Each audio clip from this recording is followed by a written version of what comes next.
For 3 years, the mystery of Caylee Anthony's death, well, it captivated people around the country, as you've seen. The reaction has been incredible. So it's no wonder there were so many strong reactions to this verdict. I think that was one of the things. It was kind of a collective gasp that we heard yesterday, Erica, when that decision finally came down. Why don't I right now just take a quick look at some of the reaction nationwide at this trial from start to finish. Take a look and then we'll come back. I'm done. Okay, what is the 3-year-old's name? Caylee, C-A-Y-L-E-E, Anthony. This case has stirred deep emotions here in Orlando. The trial continues to captivate people following online and on television. I started following it the very first day. They were still just as eager to get an inside spot to see the courtroom drama unfold. People don't make accidents look like murder. Justice for Caylee! Justice for Caylee! Will the defendant rise along with counsel? As to count one, we, the jury, find the defendant not guilty. Oh, come on. That is not right. Not guilty. This jury has found Casey Anthony not responsible for the death of her daughter, Caylee Marie Anthony. Today, our system of justice has not dishonored her memory by a false conviction. That poor little girl is not going to have justice. Somebody murdered that child. She doesn't have to face a consequence. She deserves to rot in hell. This is like OJ all over again. Oh my God, they forgot Caylee.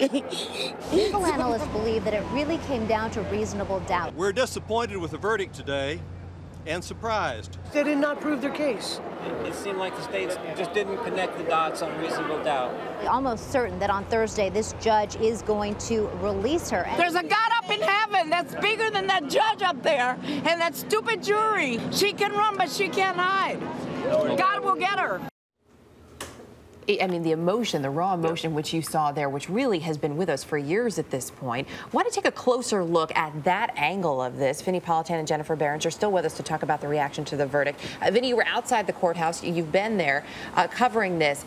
Was it as raw and in some cases, I mean, almost as violent as it seemed in those tapes that we saw? It was absolutely raw, and you know, that feeling continued through the night. I was at the courthouse when it happened. Then later on in the evening, I went to the site of Caylee's remains, and it was the same thing, but it was a little bit more somber at night. You saw families with children and people all coming by because they couldn't believe what happened, number one. And number two, they wanted to show their respects for this little girl. Remember, this community searched for this girl because this little girl's mother said that she was missing.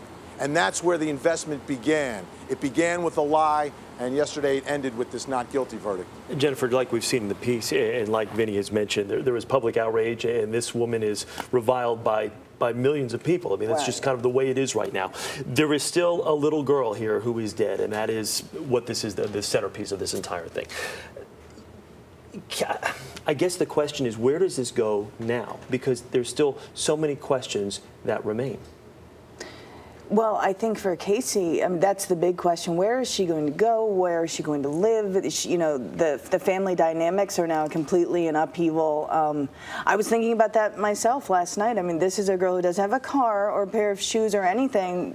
Where is she going to go? Everyone hates her so much. Looking at that tape, it is amazing how invested everyone is. But they have really been following this, and they feel very invested in it. Well, people, I think the general consensus is probably that people feel that she got away with murder. How do you overcome something like that? Yeah, I don't know that you do. I mean, she's going to have a very tough time now because, you know, people were very agitated to begin with. And now she's, you know, the state really, really did not have an ironclad case. That was the problem. Like I said, it wasn't about whether she did it. It was whether it was done at all. You know, was it an accident? Was it murder? If you can't go there, this jury really properly applied the law in a you know, dispassionate way, which is very rare for a jury. I know a lot of people say that this is just very common, but it's not. Well, especially in a case like this where people have been so invested for so long, despite the fact that they were sequestered, despite the fact that they brought them in from another area. Interesting that they, as both you and Vinnie have pointed out, were able to do their job. We're going to keep looking at this case a little closer. Jennifer Barringer, great to have you in studio with us today. Thanks for being here. Vinnie, thanks for your time as well. Appreciate the expertise. Thank you.